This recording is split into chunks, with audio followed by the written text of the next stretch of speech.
안녕하세요. 한올심리상담센터입니다. 이번 시간에도 Q&A 이어나가 보도록 하겠습니다. 오늘 준비한 질문 주제들은 고등학생 자녀가 계속 지각하거나 등교를 아슬아슬하게 할 때 지도 방법, 자녀가 물건을 자주 잊어버리거나 잘 챙기지 못할 때의 대처법, 자퇴를 원하고 심한 감정 표현 죽고 싶다 등을 하는 자녀와의 대처법, 부모가 자녀가 성장할 때 건강하게 자녀를 놓아주는 방법입니다. 필요하신 부분만 편하게 시청해 주시면 되겠습니다.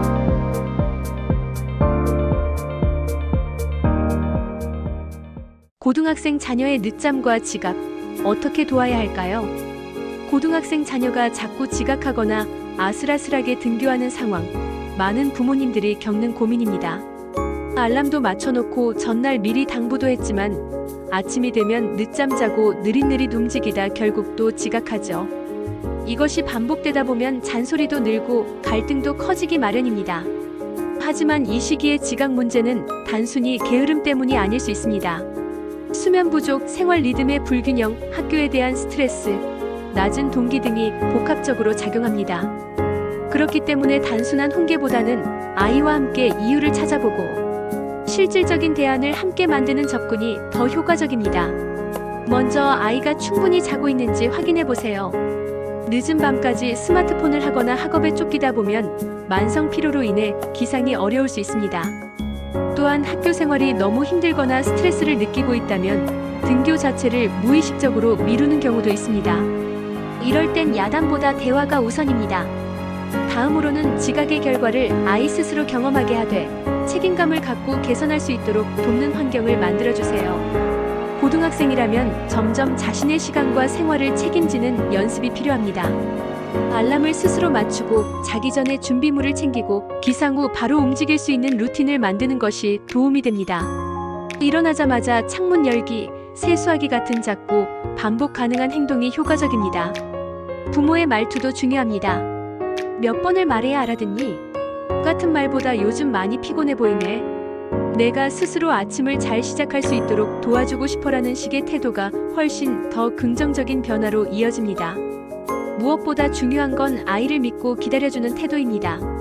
지각을 고치는 데는 시간이 걸릴 수 있습니다. 하지만 조급함 대신 신뢰를 보내고 아이가 스스로 하루를 계획할 수 있도록 옆에서 조용히 도와준다면 분명 변화를 볼 수 있을 거예요. 반복되는 지각이 걱정된다면 오늘부터는 원인을 함께 점검하고 생활 구조를 다시 정비해보는 작은 루틴부터 시작해보세요. 아이에게도 부모에게도 훨씬 덜 지치는 길이 될 수 있습니다. 자녀가 물건을 자꾸 잊어요. 부모가 어떻게 도와줘야 할까요? 아이들이 학교에 가면서 숙제, 필통, 체육복, 알림장 같은 물건을 자꾸 놓고 가거나 잃어버릴 때 부모는 참기 어려운 답답함을 느낍니다. 도대체 몇 번을 말했는데 또 깜빡하니? 너는 왜 항상 정신을 놓고 다녀? 같은 말이 자연스럽게 나오죠. 하지만 물건을 자주 잊는 문제는 아이의 성격 탓이라기보다 아직 발달 중인 실행 기능과 주의력, 생활 습관이 자리 잡지 못했기 때문인 경우가 대부분입니다. 특히 초등학생이나 중학생 시기의 아이들은 뇌의 전두엽이 완전히 발달하지 않아 계획적으로 정리하거나 기억하는 능력이 성인보다 훨씬 미숙합니다. 외부 자극에 쉽게 주의를 빼앗기고 해야 할 일을 떠올리는데도 시간이 걸리기 때문에 물건을 잘 잊고 빠뜨리는 일이 자주 일어나는 것이죠. 아이는 일부러 그런 게 아니라 그럴 수 있는 나이인 것입니다. 이럴 때 가장 먼저 피해야 할 것은 넌 왜 항상 덜렁대? 정신머리가 없구나 같은 부정적인 낙인입니다. 이런 말은 아이의 자존감만 떨어뜨리고 오히려 나는 원래 잘 못 챙기는 애라는 부정적인 정체성을 내면화하게 만들 수 있습니다.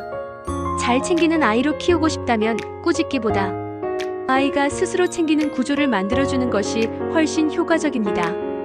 가장 중요한 원칙은 실수는 허용하되 책임은 아이 스스로 지게 하는 것입니다. 예를 들어 체육복을 잊었다고 엄마가 학교까지 가져다주면 아이는 잊어도 해결된다는 학습을 하게 됩니다. 잊어버린 물건 때문에 불편함을 겪는 경험이 있어야 다음부터는 더 신경 써서 챙기려고 하죠. 이런 과정을 통해 아이는 점점 자기 물건에 대한 책임감을 갖게 됩니다. 물론 아주 중요한 시험이나 생리적 불편을 유발하는 경우처럼 예외는 있을 수 있지만 가능한 한 부모가 대신 해결해주는 구조를 줄여야 합니다. 이와 함께 생활 속에서 물건을 챙길 수 있는 구체적인 루틴과 도구를 만들어주는 것도 도움이 됩니다. 예를 들어 매일 아침 가방 옆에 체크리스트를 붙여두고 교과서 마이너스 필통 마이너스 체육복 마이너스 숙제 마이너스 도서 반납 등 항목을 확인하게 하는 것입니다. 이때는 부모가 다 챙겼어? 라고 묻기보다 오늘은 내가 체크리스트 보고 점검해 볼래? 라고 말해 스스로의 습관이 되도록 유도하는 것이 좋습니다. 체크리스트를 눈에 잘 띄는 곳에 붙여두거나 자기 전에 한번 점검하는 시간을 가족 일정에 포함시켜도 좋습니다. 아이의 행동이 곧바로 바뀌지는 않을 수 있습니다. 하지만 반복해서 연습하고 실수를 통해 불편을 경험하며 스스로의 습관을 점검하게 되는 과정 속에서 아이는 점점 자기 물건을 챙기는 주도성을 기르게 됩니다. 그리고 이 능력은 단지 책가방을 챙기는 데서 끝나지 않고 나중에는 시간 관리, 약속 지키기, 과제 제출 같은 더 큰 자기 관리 능력으로 이어집니다. 자녀가 자주 물건을 빠뜨리거나 잊는다면 그때마다 잔소리보다는 어떻게 하면 다음에 더 잘 챙길 수 있을까? 라는 관점으로 접근해 보세요. 그것이 아이를 덜 다치게 하면서 더 튼튼하게 키우는 길입니다. 자퇴하고 싶다는 아이 안 된다니 죽고 싶다고 합니다. 자녀가 자퇴하고 싶다고 말할 때 부모의 마음은 복잡해집니다. 그런데 그 뒤에 안 된다고 하면 죽을지도 몰라 사는 게 너무 힘들어라는 말까지 나왔다면 이건 단순히 진로를 고민하는 수준이 아니라 아이의 정서적 위기로 봐야 합니다. 부모는 자퇴 여부보다도 아이의 이 말을 어떻게 받아들이고 반응해야 하는지가 훨씬 중요해집니다. 우선 아이의 말을 그 자체로 받아들이고 판단이나 훈계 없이 진심으로 들어주는 태도가 필요합니다. 자퇴는 절대 안 돼, 죽는다는 말을 왜 함부로 하니?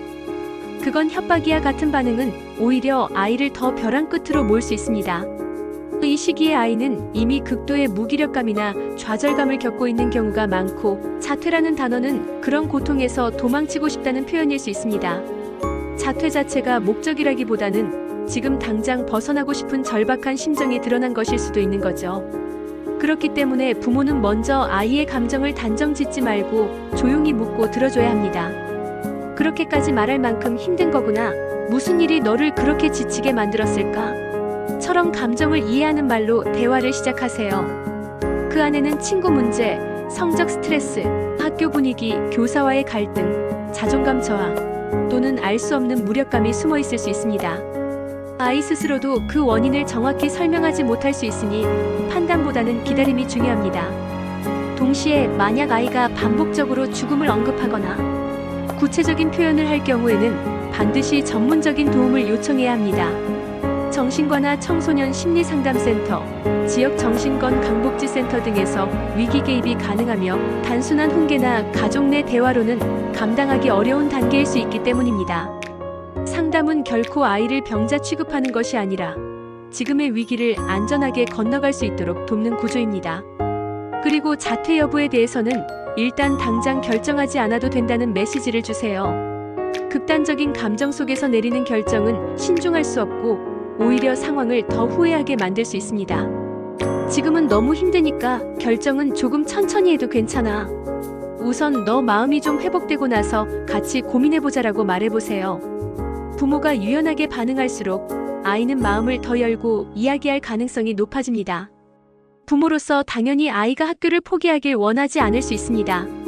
하지만 이 시점에서 가장 중요한 건 학교보다 아이 자신입니다. 생명보다 중요한 선택은 없습니다.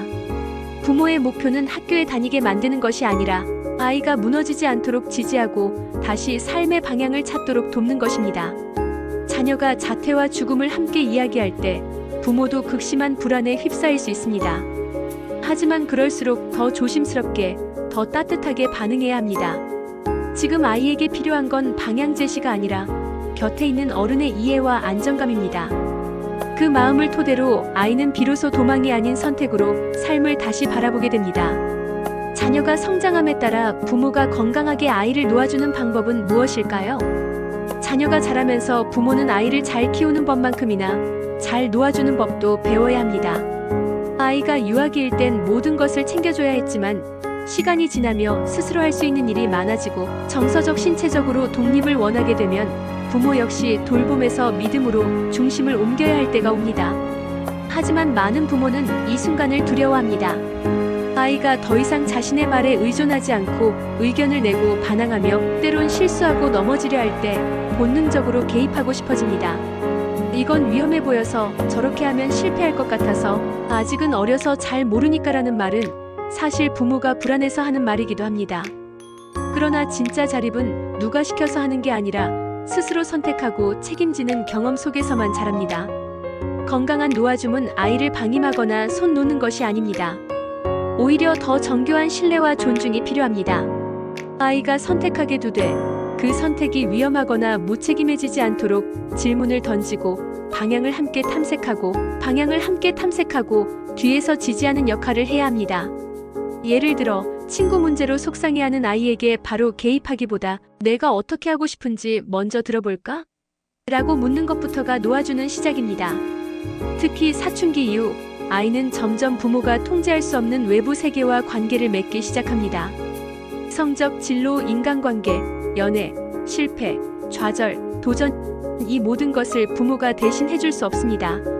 이 시기에 부모가 할 수 있는 최고의 태도는 내가 잘 안 될 수도 있다는 걸 안다. 그래도 괜찮다.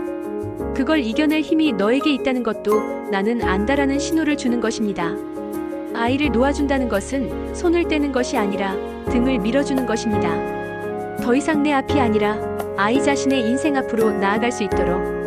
자녀가 자라는 만큼 부모도 자라야 하고 부모가 잘 놓아줄수록 아이는 더 단단해집니다. 놓아주는 용기 속에서 아이는 진짜로 성장하고 부모도 더 깊은 신뢰와 연결을 경험하게 됩니다.